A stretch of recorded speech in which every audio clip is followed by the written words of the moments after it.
మీ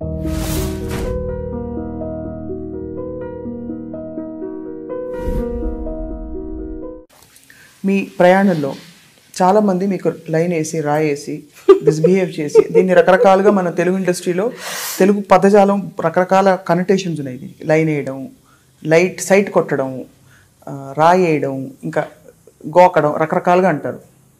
అంటే కొంత మాస్గా అంటారు, కొన్ని. మిమ్మల్ని ఎప్పుడైనా people have misbehaved with you where you have had to like in a very dignified manner they misbehaved? ఇవన్నీ క్వైట్ కామన్ నా ఒక్కరికే కాదు అందరికీ. But you are not only in film industry, any industry చేద్దాం అనుకునే వాళ్ళు ప్రతి చోట ఉన్నారు ప్రపంచంలో. సో అలా what is your best defence? అప్పుడు ఏం చెప్తారు మీరు? ఏం చేస్తారు? ఏం లేదు, అది ఏం చేతకాలేదు నాకు ఎప్పుడు. చేతకానప్పుడు ఇంకా ఎక్కువ తప్పులు చేస్తాం మనం. సో ఫస్ట్ ఆఫ్ ఆల్ అసలు అలాంటి సిచ్యువేషన్లో ఉండటం ఇట్ సెల్ఫ్ నేను చాలా ఆడ్గా ఫీల్ అయ్యేదాన్ని అందరిలాగే. బట్ కంప్లీట్గా కట్ చేసేసేదాన్ని, కంప్లీట్గా కట్ చేస్తాను. కంప్లీట్గా కట్ చేసినప్పుడు ఈగో హర్ట్ అవుతుంది. హర్ట్ అయినప్పుడు ఎస్ చెప్పాము, నో చెప్పాము. ఇక్కడ ప్రాబ్లం ఏంటంటే ఎస్ చెప్పినట్టు కాదు, నో చెప్పినట్టు కాదు, ఇగ్నోర్ చేసినట్టు. ఇగ్నోర్ చేస్తే అవతల వాడి ఈగో ఇంకా హర్ట్ అవుతుంది, చాలా దారుణంగా హర్ట్ అవుతుంది. అదే కదా. సో దానివల్ల ఏం జరిగిందో నేను చాలా అనుభవించాను. But no regrets. But unfortunately నా విషయంలో చాలా తక్కువ. అంటే కొంత మీకు ఆల్రెడీ ఇమేజ్ వచ్చేసింది because of public figure at the end of the day. So మరీ అంత ఘోరంగా మ్యూజిక్ ఇండస్ట్రీ గురించి చాలా దారుణంగా మాట్లాడతారు స్వప్న. అవును, but I never faced anything. ఎందుకంటే నాకు ఈ రోజున నేను ఒక స్టేట్మెంట్ ఎవరి గురించి అన్నా ఇస్తే, లేకపోతే నాకు ఆపర్చునిటీస్ తగ్గిపోతాయి అన్న స్టేజ్లో నేను మాట్లాడాల్సిన అవసరం లేదు. And that to be honest with you, I never faced any bad incident నా మ్యూజిక్ ఇండస్ట్రీలో. చిన్న చిన్న ఈగో హర్ట్ చేసిన సందర్భాలు ఉన్నాయి, ఇన్సల్ట్ చేసిన సందర్భాలు ఉన్నాయి, ఆర్ పాట పాడించి తీసేసి, ఆర్ ఇవన్నీ క్వైట్ కామన్ అన్న కేటగిరీ కిందకే. అవునవును, it's part of any job, part of profession. But ఎప్పుడు కూడా బాబోయ్ ఇండస్ట్రీ నుంచి వెళ్ళిపోదాము అన్న సిచ్యువేషన్ రాలేదు, టచ్ వుడ్. కానీ చాలా సందర్భంలో పర్సనల్ లెవెల్లో అలా ఎక్స్ప్లాయిట్ చేద్దాం అని అనుకున్నాను. డెఫినెట్లీ చాలామంది ఉన్నారు. బట్ నా అవసరం నన్ను ముందుకు నడిపిస్తుంది కదా. ఇది కాకపోతే ఇంకో డోర్ నాక్ చేయాలి అంతే. కాకపోతే అలుపన్నది ఉందా తరరా. సో అలసిపోకూడదు, ఎమోషనల్ అవ్వకూడదు. ఎమోషనల్ అయినా కూడా మనం గుళ్ళోకి వెళ్ళేటప్పుడు చెప్పులు ఎలా వదిలేసి వెళ్తామో, మన ఎమోషన్స్ అన్నీ వదిలేసి అలాగా స్టూడియోకి వెళ్ళాలి. ఓకే, అంత సింపుల్గానే ఉండాలి.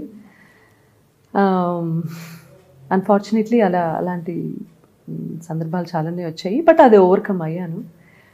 ఇప్పుడు ఏంటంటే సిచ్యువేషన్, ఎవరు అలా ట్రై చేద్దామని కూడా చూడరు.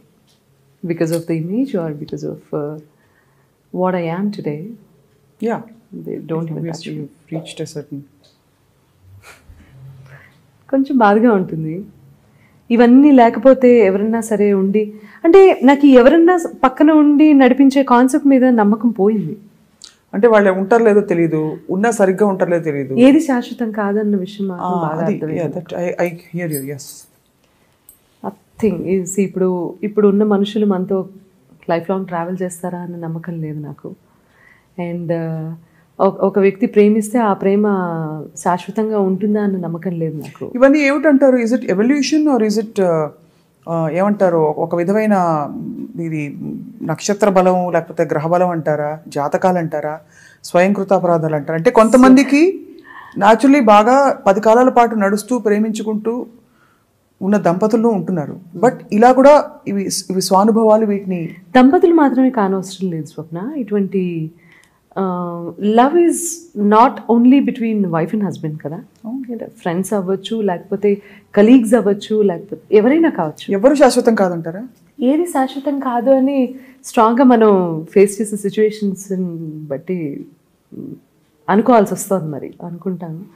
కానీ బెస్ట్ పార్ట్ ఏంటంటే, ఇన్ దిస్ హోల్ జర్నీ, ఈ ప్రాసెస్లో మళ్ళీ నమ్ముతాం డెఫినెట్గా నమ్మాలండి, లేకపోతే ఎందుకు? మళ్ళీ ఆ రిలేషన్షిప్లోకి ఎంటర్ అవుతాం.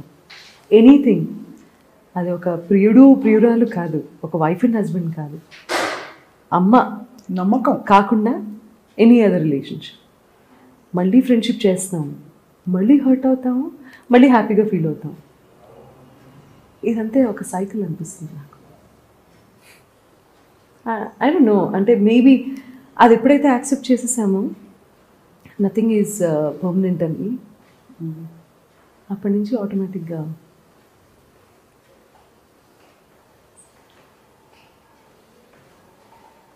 ఎందుకు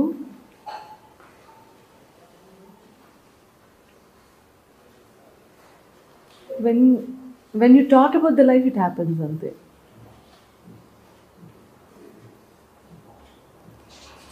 You are the culprit.